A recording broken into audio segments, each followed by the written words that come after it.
Hello, I am Jyoti Kumari, Assistant Professor in RPIIT campus. So today we are going to learn about the biopsy, the type of biopsy, the description about the biopsy. So what is biopsy? It is a sample of tissue taken from the living body in order to examine it more closely.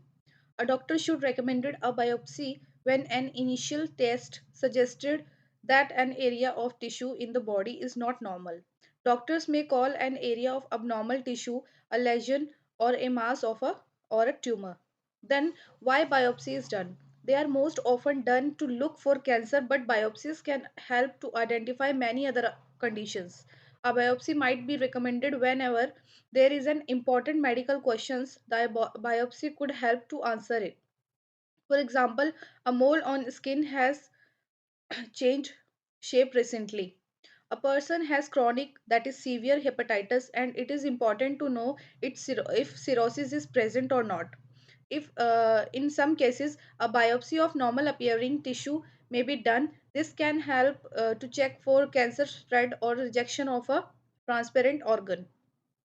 In most cases, a biopsy is done to diagnose the problem or to help to determine the best therapy options. Now, types of biopsy. There are different kinds of biopsy. Nearly all of them involved use of a sharp tool to remove a small amount of the tissue. If the biopsy will be on the skin or other sensitive area, numbing medicine is applied for first. Then needle biopsy. Here is the types of biopsy. First is needle biopsy. Most biopsies are needle biopsies, meaning a needle is used assessed the suspicious tissue. Then CT guided biopsy. A person rests in a CT scanner. The scanner's image help doctors to determine the exact position of the needle in the targeted tissue. Ultrasound guided biopsy. An ultrasound scanner helps a doctor to direct the needle into the lesion. Then the fourth one is bone biopsy. It is used to look for a scanner of the bones. It may be performed through the CT scan technique or by an orthopedic surgeon. Then bone marrow biopsy. A large needle is used to enter the pelvic bone to collect bone marrow. This detects blood disease such as leukemia or lymphoma. Then liver biopsy. A needle is injected into the liver through the skin on the belly and capturing liver tissue.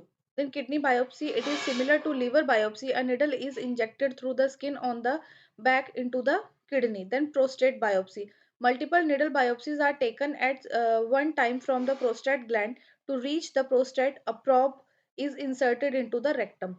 Then skin biopsy. A punch biopsy is maintained to get a cylindrical sample of the tissue. So this is all about the biopsy. Thank you so much.